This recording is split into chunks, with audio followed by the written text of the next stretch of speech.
रूहुल अमीन ने बताया बैठते बैठते, हमने कहा क्या है, कहा बहन की शादी है। हमने कहा कब, कहा कल। हमने कहा कल बारात आएगी, तो कहा मौलाना साहब 5 आदमी आएंगे बस। हमने कहा 5 आदमी, कहा सिर्फ 5 आदमी। वो तो 3 ही आदमी आ रहे थे, 2 गवाह और एक साहब हो सकत है दूल्हा, लेकिन 5 आदमी आ रहे हैं। इस तरह से अल्हम्दुलिल्लाह मुसलमानों के अंदर सोच पैदा हो जाए कि निकाह इतने मुख्तसर में करें और वही पैसा बचा करके अपने बच्चों की तालीम पे खर्च करें। बेशक, सुभान अल्लाह। अपने बच्चों को डॉक्टर बनाएं, इंजीनियर बनाएं। लेकिन आज हम 15 लाख 20 लाख शादी में खर्च कर देते और अपने लड़के को MBBS नहीं बना पाते। पैसा नहीं MBBS बनाने के लिए है? डॉक्टर बनाओ। आज डॉक्टरों के अंदर भी बड़ी बुराइयां पैदा हो चुकी।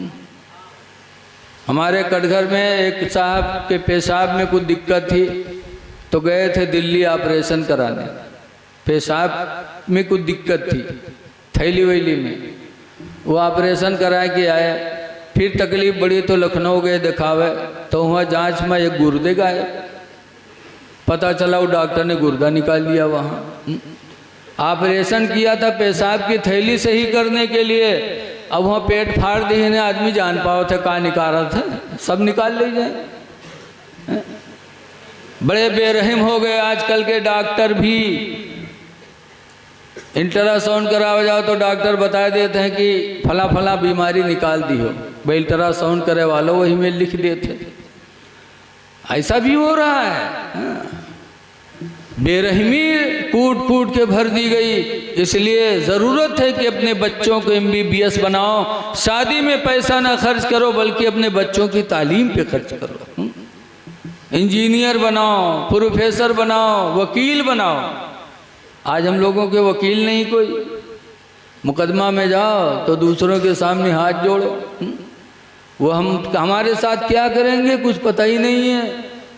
तो कम से कम ऐसा जज्बा होना चाहिए। मुझे बेपनाह खुशी हुई बात सुन करके कि आला हजरत जहाँ से मुरीद हैं वो जगह है मारहरा।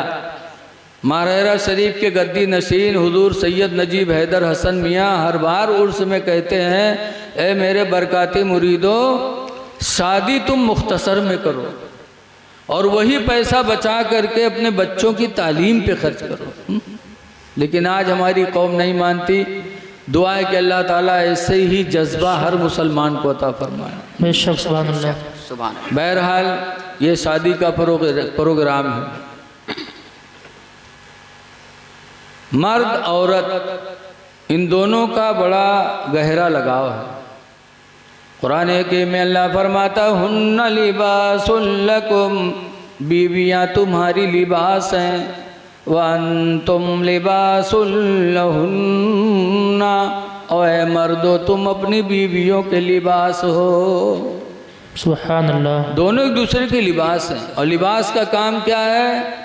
इज्जत का छुपाना। अल्लाह कुरान में फरमाता, या बनी आदम क़द अंज़लना अलैकुम लिबासा, ऐ आदम की औलाद हमने तुम पर लिबास उतारा है। ये लिबास उतारा है अल्लाह ने। क्यों उतारा? तो 2 मकसद के लिए अल्लाह ने बयान फरमाया कि लिबास देने का मकसद 2 है। नंबर 1 पर अल्लाह फरमाता, युवारी सौआतिकुम, पहला लिबास का फ़ायदा यह है कि तुम्हारी इज्जत को छुपा ले, तुम्हारी इज्जत को कोई देख न पाए, पहला फ़ायदा। लेकिन आज हालत अजीब है। पैंट पहनी है तो इतनी चुस्त कि पीछे निगाह डालो तो दुकान 2 हिस्सा में बटी नजर आवत, कतना ऊंचा कत्ता खाला सब दिखात है। ऐसे हमारी माँ बहनें लिबास पहनती हैं, और ऐसा लिबास जालीदार कि बदन दिखाई पड़ रहा है।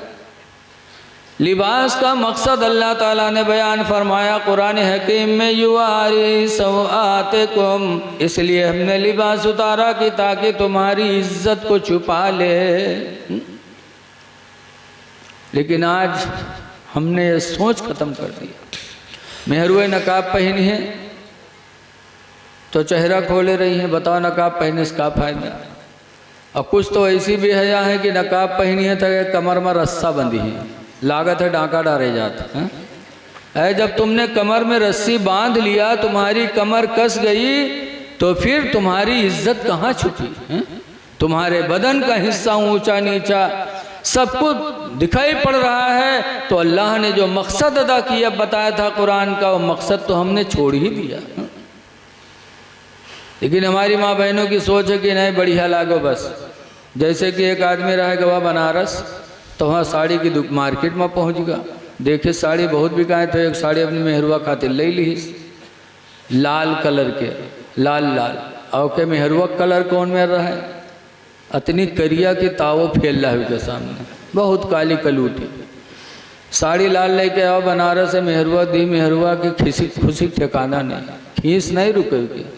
जल्दी जल्दी नहाए सो नहाए के साड़ी पहनी सो पहनने के बाद मर्द के सामने गए, कहा था देखो हम कौन में लागे थे? तो कहे तुम तो वैसे लागत हो जैसे कोयलक ढेर में आग लग गए। हाँ, वो गुस्साए के साड़ी निकाल भागी। हाँ?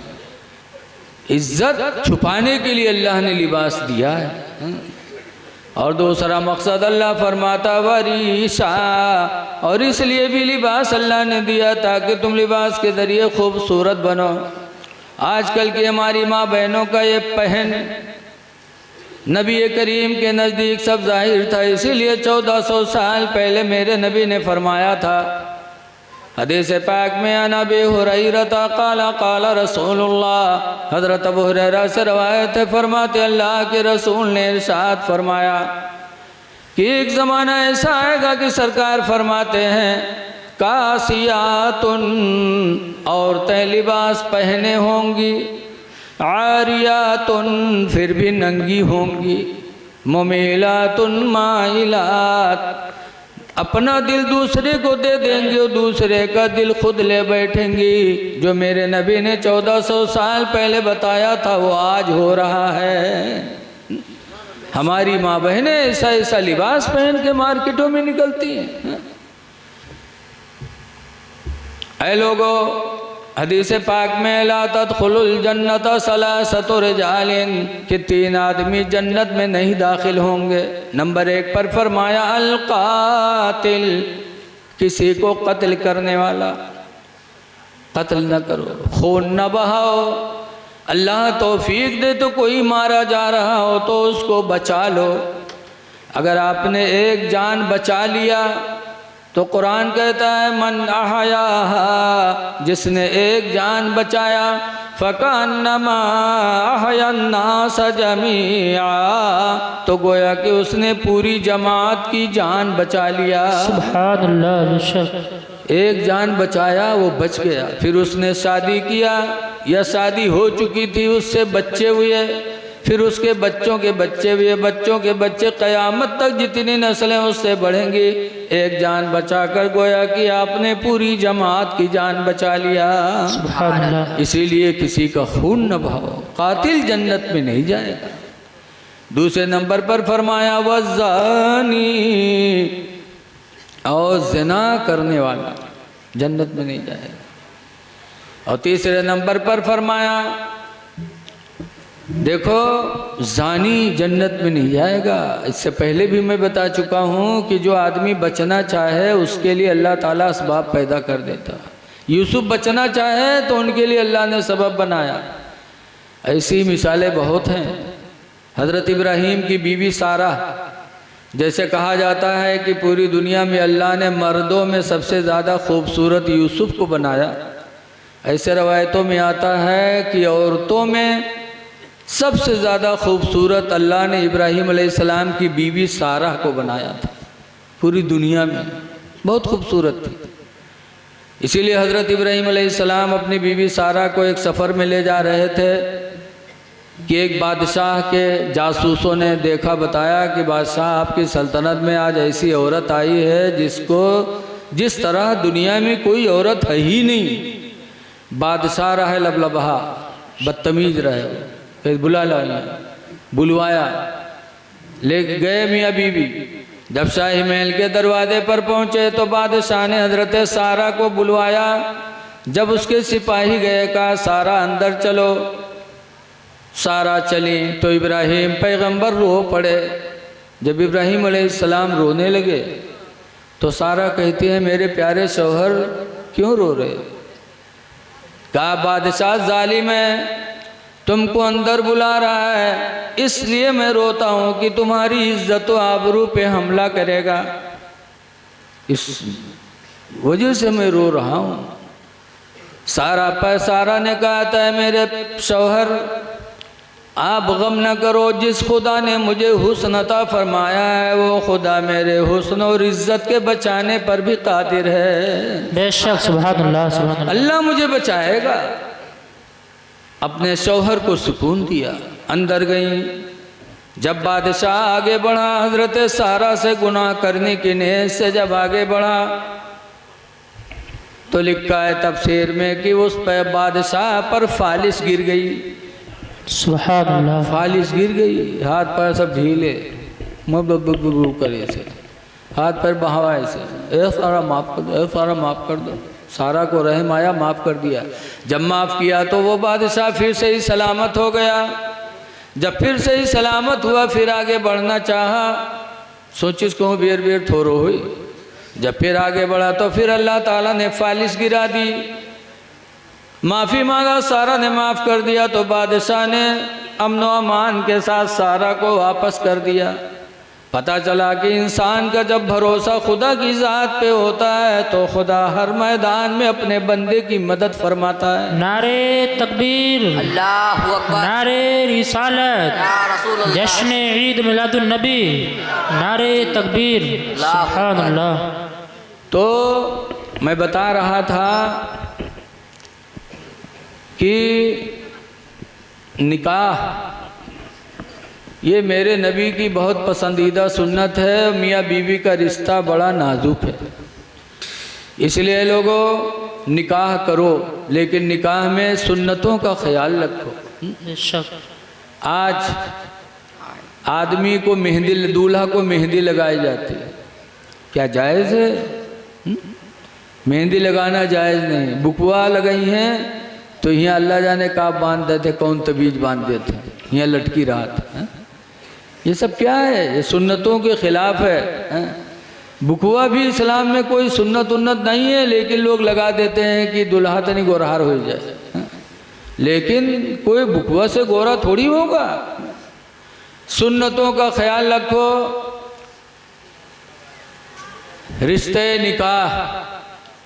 निकाह के टाइम देखो लड़की लड़का को हुजूर ने फरमाया है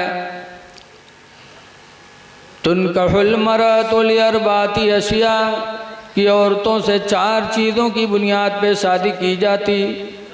लिमालिहा वली जमालिहा वली हस्बिहा वली दीनिहा, कि कभी औरत का माल देखा जाता, कभी उसका हुस्न देखा जाता, कभी उसका नस्ल, उसका ख़ानदान देखा जाता और कभी उसकी दीनदारी देखी जाती।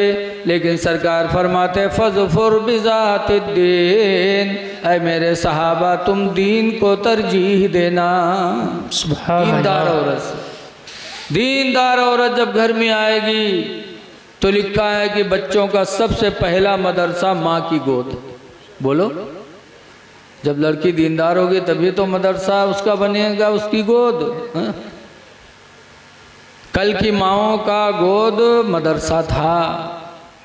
कल की माएँ अपने बच्चों को गोद में लेके दरूद की थप्पियाँ देती थी।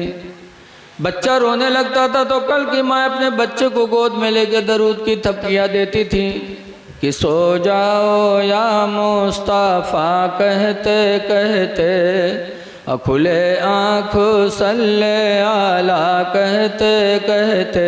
सुभान अल्लाह। कि बेटा सो तो मुस्तफ़ा के नाम पर, उठो तो मुस्तफ़ा के नाम पर। तो उस ज़माने में आशिक़े रसूल होते थे, मस्जिदों के नमाजी होते थे।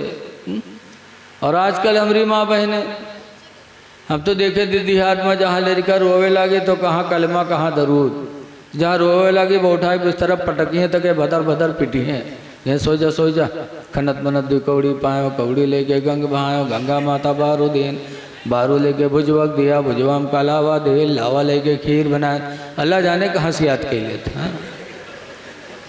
मुझे तो अभी खुशी हो रही थी बेपनाह जब हमारे मेराज भाई नाम है ना रूहुल अमीन के अब्बा का, रूहुल अमीन की बहन ने माशाअल्लाह कुरान करीम की तिलावत ऐसे अंदाज में किया, तबीयत बाग बाग हो गई। बहुत से पढ़े लिखे लोग मर्दों में इस तरह कुरान नहीं पढ़ पाते जैसे उस बच्ची ने कुरान पढ़ा, और तकरीर भी माशाअल्लाह किया, कलमे तैयबा की कितनी वजाहत किया बच्ची ने, और फिर नाते नबी भी सुनाया। कलमे तैयबा के हम तो भूल गए, कहा था दिल से निकाल ला इलाहा इल्लल्लाह, कुछ कह रही थी बच्ची कि दिल पे जो ला इलाहा इल्लल्लाह की बोली निकले वो दिल से निकले। ला इलाहा इल्लल्लाह में बड़ी फजीलत है, लेकिन अभी बताएंगे। बहरहाल बच्चों का पहला मदरसा माँ की गोद है।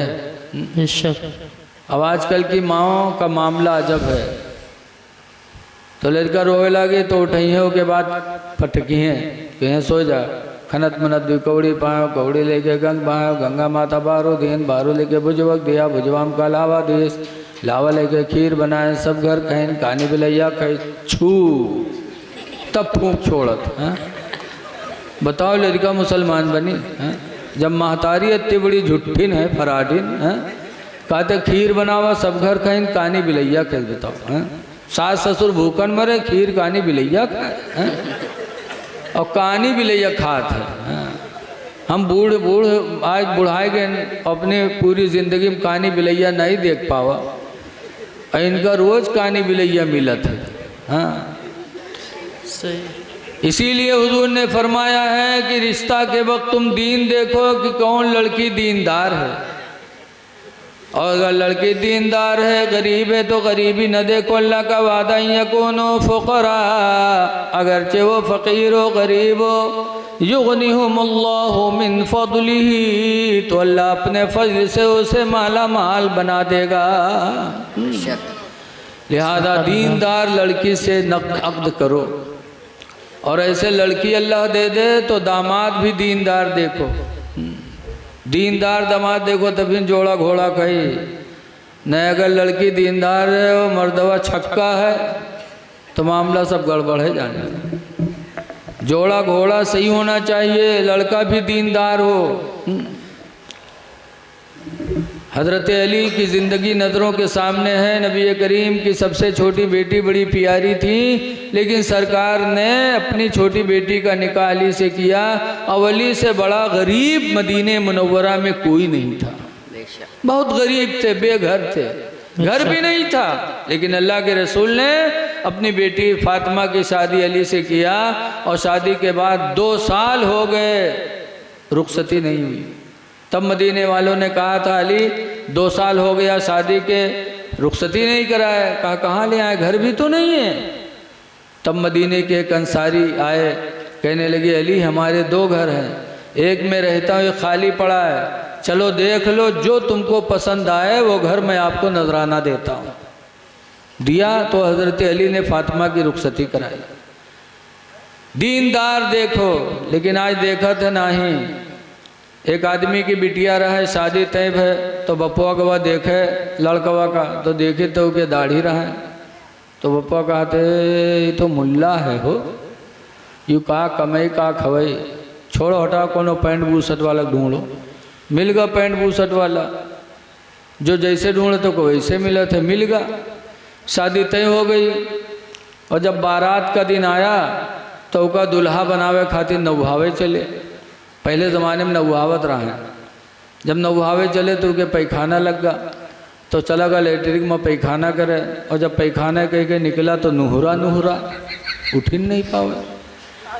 बाप देखे तो रोवेला कहा टढ़ाएगा अब कैसे हुई, तो ढकेलो खेल के ले गए डॉक्टर के पास। डॉक्टर साहब देखें तो कहें ऑपरेशन करे बड़ी ठीक होगी। तो बपा रोवेला कहे डॉक्टर साहब आज शादी है, ऑपरेशन करे, अल्लाह जाने महीना में टिका है कि 2 महीना में टिका है। डॉक्टर कहें घबराओ ना, 2 मिनट लगे ठीक होगी। लेके गए ऑपरेशन रूम में, और दरवाज़ा बंद किन, और 2 मिनट नहीं लग दरवाज़ा खोल दीन। जब खोली तो सीधा सीधा निकला। तो सबका बहुत ताज्जुब, हाय अल्लाह ये कौन ऑपरेशन होएगा कि 2 मिनट लगा ऑपरेशन होएगा ठीक होएगा। तो लोग पूछे लगे डॉक्टर साहब कौन बीमारी रहे 2 मिनट नहीं लग। तो डॉक्टर साहब कहें कोई बीमारी नहीं, पैंट के बटन बूसट में लगा ली इस रहा, पैंट के बटन बूसट में बता इसे चोंगा पर हैं, यही नहीं जाना था कि कहाँ बटन कहाँ लगाए ली हैं। ऐ लोगों 4 दिन की जिंदगी अल्लाह ने दी है, गुलाम नबी बन के जी लो, नबी के गुलाम बन जाओ। आज बड़ा पुरफतन माहौल है, आज हमारा मुसलमान भाई बहुत भाग रहा है।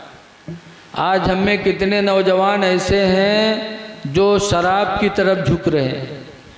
ऐ नौजवानों जरा कभी तुमने सोचा कि शराब नजिस है और नजिस चीज़ में अल्लाह ने न तो शिफा रखा है न तो सेहत रखी है, उससे सिवाय बर्बादी के कुछ भी नहीं।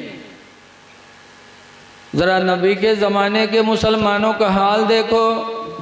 जिस ज़माने में इस्लाम के अंदर शराब हलाल थी, हराम नहीं थी शुरू में, तो मदीने मुनव्वरा में एक सहाबी की दुकान थी शराब की। गए मुल्क शाम, 7 ऊँटों पर शराब लाद के मुल्क शाम से मदीना पहुँचे बेचने के लिए। और जब पहुँचे तो पता चला कि कुरान की आयत नाजिल हो गई। क्या नाजिल हुई? इन्नमल खम्रो वल मैसरो रिज्सुम मिन अमल शैतान, कि बेशक शराब और जुआ दोनों शैतानी काम हैं, गंदगी हैं, शैतान के कामों में से हैं। एक आयत नाज़िल है यसअलूनका अनिल खम्रि वल मैसरी, ऐ महबूब आपके बारे में लोग शराब और जुआ के बारे में पूछते हैं आपसे। कुल फीहिमा इस्मुन कबीर, ऐ नबी तुम कह दो कि दोनों में गुनाह कबीरा है। एक जगह नहीं 2 जगह मेरे इल्म के एतबार से, हो सकता है कुरान में और कई जगह फरमाया गया हो, बार बार अल्लाह ने बताया कि शराब पीना गुनाह कबीरा, जुआ खेलना गुनाह कबीरा। हम शराब पी रहे हैं मादअल्लाह। जब उसने साहबी ने सुना कि शराब हराम हो गई तो गए हुजूर के पास, कहा अल्लाह के रसूल शराब हराम हो गई? कहाँ हराम हो गई? कहा मैं पीऊँगा नहीं, लेकिन मैं कारोबार करता हूँ, मुल्क शाम से 7 ऊँटों पे शराब के मटके लाद के लाया हूँ, क्या मैं बेच सकता हूँ? पीऊँगा नहीं, हराम हो गई तो पीऊँगा नहीं, लेकिन क्या बेच सकता हूँ, कारोबार कर सकता हूँ? तो सरकार ने फरमाया था सुनो, इज़ा हुर्रिमा शुर्बुहु, जब उसका पीना हराम कर दिया गया, फहुर्रिमा बैउहु, तो उसकी तिजारत भी हराम कर दी गई। सुभान अल्लाह। पीना भी हराम, उसका कारोबार भी हराम। और हम मुसलमान हो करके शराब पिए खरीदें। वही सर्वोदय इंटर कॉलेज के मास्टर साहब कह रहे थे कि मौलाना साहब 3 चीज़ों का आदमी ख्याल कर ले, ताकत और क़यादत और कानून। 3 चीज़, ताकत, क़यादत और कानून। और उन्होंने कहा अल्हम्दुलिल्लाह तीनों चीज़ हम मुसलमानों के पास है, ताकत भी है, क़यादत भी है, कानून भी है। ताकत किसकी है? खुदा की। खुदा से बड़ा कोई ताकत वाला नहीं। खुदा की ताकत भी हमको आपको नसीब होती है। दूसरे क़यादत, क़यादत माने रहनुमाई करना, तो मुसलमानों को क़यादत करने वाला भी ऐसा मिला कि जिस पर पूरी दुनिया कुर्बान है। नबी से बड़ा कोई क़यादत करने वाला नहीं, खुदा से बड़ी कोई ताकत वाला नहीं। और तीसरा रह गया कानून। तो हम मुसलमानों के पास सबसे बड़ा कानून अगर है तो वो कुरान हकीम। सुभान अल्लाह ने उसमें कुछ छोड़ा ही नहीं है, हर चीज़ का बयान अल्लाह ने कुरान में रखा है। तो ऐ मुसलमानों 3 चीज़ें थी, तीनों चीज़ें अल्लाह ने हमको तुमको अता की। ताकत भी खुदा ने अता की, क़यादत रसूलुल्लाह की मिली, कानून के तौर पर कुरान मिला। और आज हम तीनों को छोड़े बैठे हैं तो शराब व जुआ की तरफ जा रहे हैं। तौबा कर लो, खुदा जाने किस दिन तौबा का दरवाज़ा बंद हो जाए। तौबा कर लो गुनाहों से। एक आदमी था, बड़ा पापी था, बड़ा पापी उका पुलिस घरी खरीद घरे नहीं सोए, कहूँ खरियाने में पड़ा रहा है, कहूँ कब्रस्तान में पड़ा रहा है कि पुलिस पकड़ न पावे। जब पुलिस बहुत तंग कर दी तो सोचिस, तो गया हजरत शिबली अलैहि रहमा के पास, कहा हुजूर पुलिस ने बहुत पीछा किया है, मैं परेशान हूँ, अब मैं गुनाहों से तौबा करना चाहता हूँ कि अल्लाह मेरी तौबा को कबूल करेगा। तो हजरत शिबली ने उसे हुजूर की एक हदीस सुनाई। कहा तौबा करने वाले इंसान सुन ले, हुजूर फरमाते हैं अत्ताइबु मिनज़ ज़ंबी, गुनाह से तौबा करने वाला आदमी कमल्ला ज़ंबला, उस इंसान की तरह हो जाता जिसने गुनाह ही न किया हो। सच्चे दिल से तौबा कर लोगे अल्लाह गुनाहों से पाक कर देगा।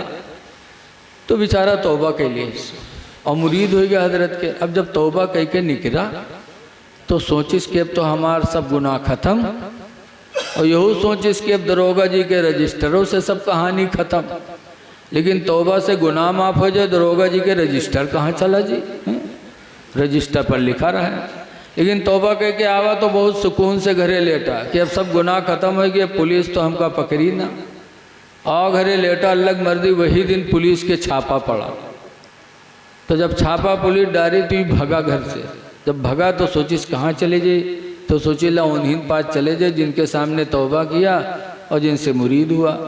भागत भागत वहाँ पहुँचा, कहा हुजूर पुलिस पुलिस पुलिस। तो हजरत का खानका का एक कमरा था, कहा इसी में बैठ गया।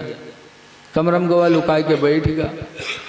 अब पुलिस जब घर पर नहीं पहुँच तो का पीछा करते करते पता लगाते लगाते खानका पहुँच गई। और पुलिस ने हजरत से पूछा कि फला नाम का मुलजिम यहाँ आया है? कहाँ कहाँ? कहा दे कमरम बैठे। जब वो सुनिस तो कही सी अल्लाह रहम करी, तो सबसे बड़ा दुश्मन निकला। हाँ, अच्छा बैठा के पकड़वाई दी। हाँ, अल्लाह रहम कर। पुलिस कमरे में गई, पूरा कमरा इसे देखा और वो बैठा रहा, पुलिस को देखता रहा, लेकिन पुलिस उसको नहीं देख पाई। अल्लाह ने गाँव से उसे छुपा दिया। तो पुलिस लौट गई, कहे हुजूर वो बहुत 420 है, उसमें नहीं है। हजरत ने कहा नहीं, जाओ तो उसी में है, जाओ। तो फिर कहा थे अल्लाह रहम करी, तो बगैर पकड़वाए ना मानी आज, या अल्लाह रहम कर।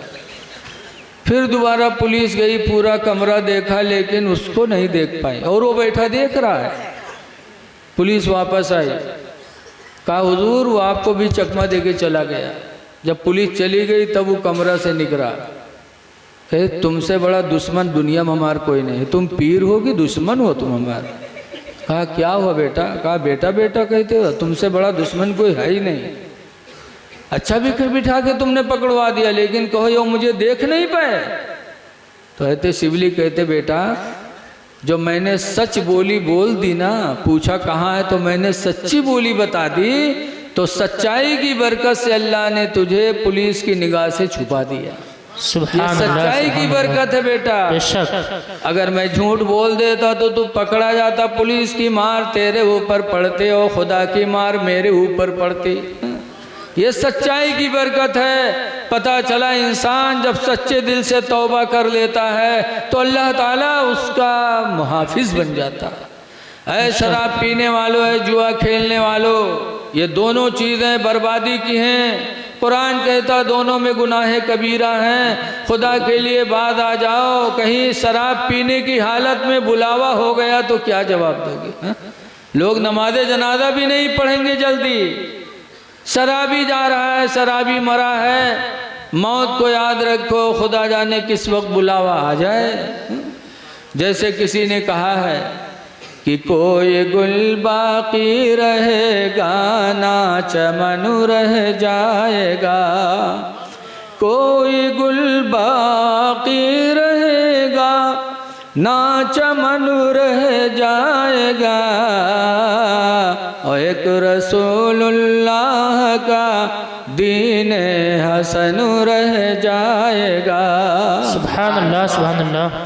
हमारे इलाके में एक आदमी है, नाम नहीं बताएंगे, हो सके तो कहूँ बात हुआ पहुँच जाए तो कहें मौलाना बुराई करत घूमा था। हमारे इलाके में एक आदमी था, सबसे पहले कोठी उसके यहाँ बनी थी। गांव में फूस खपड़ेला सबसे पहली कोठी उसकी बनी।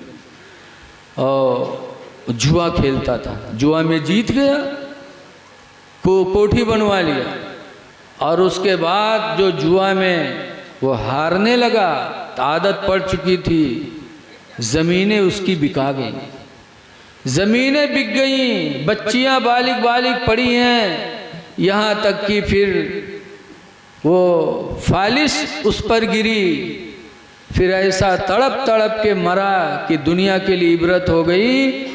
उसकी बच्चियां आज भी जवान हैं, लेकिन रिश्ते नहीं आते हैं कि शराबी की लड़की थी, जुआड़ी की लड़की थी, जुआ भी पीता था, शराब भी पीता था। तो जुआ और शराब ये बर्बादी की ज़राए हैं। ऐ नौजवानों, खुदा के लिए तौबा कर लो, गुनाह कबीरा से अपने आप को बचाओ।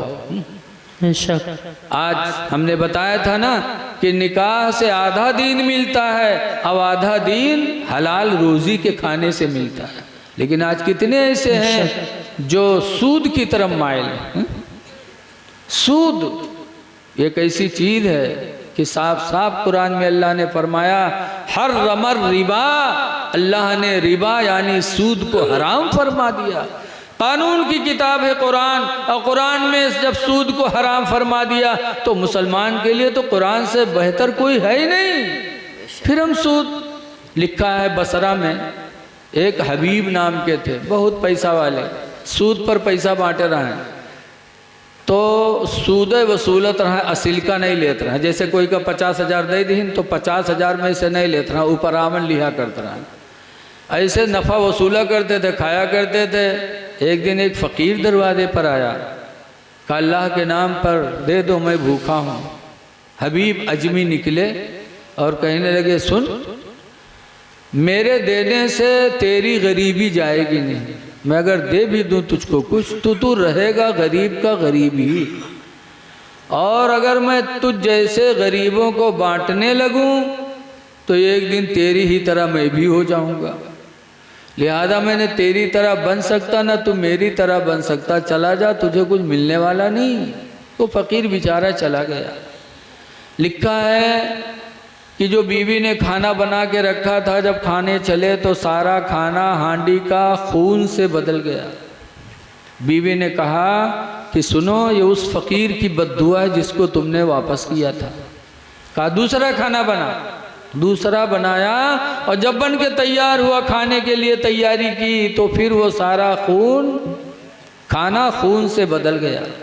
बीवी ने कहा हबीबी अजमी, अब खाना ज़िंदगी से रूठ गया, अब खाना उसी वक्त नसीब होगा जब उस फ़कीर से माफ़ी मांगोगे। तो हबीबी अजमी निकले घर से उस फ़कीर की तलाश में कि उससे माफ़ी मांग लें। जब हबीबी अजमी घर से निकले तो रास्ते में कुछ बच्चे खेल रहे थे मोहल्ले के। जब बच्चों ने हबीबी अजमी को देखा तो चिल्लाए, कहा भगो भगो, वो सूदख्वार आ रहा है, कहीं उसकी गर्द हम पर न पड़ जाए कि क़यामत में अल्लाह हमको जहन्नम में न डाल दे। भगो भगो, देखो सूद खाने वाला आ रहा है, सूदख्वार। ये कह करके बच्चे भाग लिए। तब हबीबी अजमी को बड़ा धक्का लगा कि मैं इतना बड़ा बदनसीब हो गया कि मेरे शहर के बच्चे हमसे नफरत करते हैं। तो वहीं दिल ने सोचा कि ला तौबा कर ले। तो बसरा शहर में एक बुजुर्ग रहते थे, इमाम हसन बसरी, वहीं से दिल की दुनिया बदली हबीबी अजमी की। जब बच्चों ने नफरत किया तो दिल में धक्का लगा कि इतना बड़ा मैं बदनसीब हो गया। तो तौबा करने के नीयत से इमाम हसन बसरी के पास गए। इमाम हसन बसरी से पूरा वाक़या बताया गया, इमाम हसन मैं तौबा करना चाहता हूँ, आज से ना मैं सूद लूँगा और जो मेरी रकम बाकी वो रकम भी नहीं लूँगा, सब ख़त्म, अल्लाह वास्ते मैं तौबा करना चाहता हूँ। इमाम हसन बसरी के हाथों पे तौबा किया और मुरीद होकर के जब इमाम हसन बसरी के घर से हबीब अजमी अपने घर की तरफ पलटे तो फिर वही बच्चे खेल रहे थे। जब उन लोगों की निगाह हबीब अजमी पर पड़ी तो बच्चे चिल्लाए, कहा चलो चलो, एक जन्नती इंसान आ रहा है, चलो इसके कदमों में लिपट जाओ, हो सकता अल्लाह इसके कदमों की बरकत से हमें भी जन्नत अता फरमा दे। तो महल्ले के बच्चे जाके कदमों में लिपट गए। तब हबीब रोते हैं, कहते हैं अल्लाह तू कितना बड़ा कितना बड़ा तू मालिकुल मुल्क है कि अभी चंद मिनट पहले जब मैंने तौबा नहीं किया था, इन बच्चों के दिलों में मेरी नफरत भरी थी और सच्चे दिल से तौबा किया तो इलाही तूने सबके दिलों में मेरी मोहब्बत पैदा फरमा दी। सुभान ओए अल्लाह। हबीबी अजमी, और उसी दिन से अल्हम्दुलिल्लाह अल्लाह के सच्चे पक्के बंदे बन गए। तो है लोगों, शराब बहुत नफरत की चीज़ है, जुआ है, सूद है, इन लोगों से अपने आप को बचाने की कोशिश करो, वरना फिर कुरान पर हमारा ईमान कहाँ है? सिर्फ मानने के लिए कुरान है नहीं, कुरान पर ईमान लाओ, इन चीज़ों से बचो। आज हमारा माहौल बहुत ख़राब हो रहा है। रबीउल अव्वल में हुजूर सल्लल्लाहु अलैहि वसल्लम का जुलूस निकालेंगे, जानते हो हस्सान बिन साबित जब नात पढ़ते थे तो सरकार ऐसे सर झुका के बैठते थे, सहाबा इस तरह बैठते थे कि लगता है कि उनके सरों पे कोई चिड़िया बैठी है कि कहीं सर उठाएं तो चिड़िया उड़ ना जाए, इतने अदब एहतराम से। और आज हम रबीउल अव्वल के जुलूस में नात पढ़ते हैं तो सीना पीटते हैं और डांस करते हैं और उसमें डीजे होता है। क्या अल्लाह के रसूल को ये चीज़ें पसंद हैं? अल्लाह के रसूल सल्लल्लाहु अलैहि वसल्लम संजीदा थे, संजीदगी को मेरे नबी ने पसंद किया। नबी करीम का जुलूस निकालो तो निहायत नीची निगाहें हों, लबों पे दरूद नबी हो, ज़बान पे नारे तकबीर अल्लाहु अकबर के कलिमात हों, लेकिन क़तान हमारे अंदर वो चीज़ नहीं होनी चाहिए जो हमारे इस्लाम ने मना किया है। आज हम तलवार लेके नबी का जुलूस निकालते हैं। बताओ, रसूलुल्लाह को तो अल्लाह ने सारी आलम के लिए रहमत बना के भेजा है, वो तो रहमतुल्लिल आलमीन थे और हम उनके जुलूस में तलवार लेके निकलते हैं। क्या अपने नबी को हम बदनाम नहीं करते? नबी करीम ने इस्लाम फैलाया है तो इखलाक से फैलाया है। क्या मेरे नबी का इखलाक था? एक मर्तबा हातिम ताई की लड़की नंगे सर जा रही थी, कलमा नहीं पढ़ा था, इस्लाम नहीं लाई थी, लेकिन नंगे सर जा रही थी। अल्लाह के रसूल ने देखा तो आगे बढ़े और अपनी चादर रहमत हुजूर ने उतार कर हातिम ताई की लड़की के सर पे डाल दिया। जब नबी की रहमत देखा हातिम ताई की लड़की ने कि मैंने इनका कलमा भी नहीं पढ़ा और इनके एहसान के आलम के नंगे सर देखा तो चादर रहमत अता कर दी, तो हातिम ताई की लड़की कलमा पढ़ी, ला इलाहा इल्लल्लाह मुहम्मदुर रसूलुल्लाह सल्लल्लाहु अलैहि वसल्लम, कलमा पढ़ करके मुसलमान हो गई। सुभान अल्लाह। तो ये मेरे नबी की रहमत है, हम रहमतुल्लिल आलमीन की उम्मती हैं। लिहाजा लोगों, अपनी ज़िंदगी में अपने नबी की सुन्नतों को शामिल करो। आज हम मुहर्रम शरीफ का महीना आता है तो हम नबी की सुन्नत नहीं देखते। आप लोगों ने सुना होगा कि जब हज़रत इमाम मुस्लिम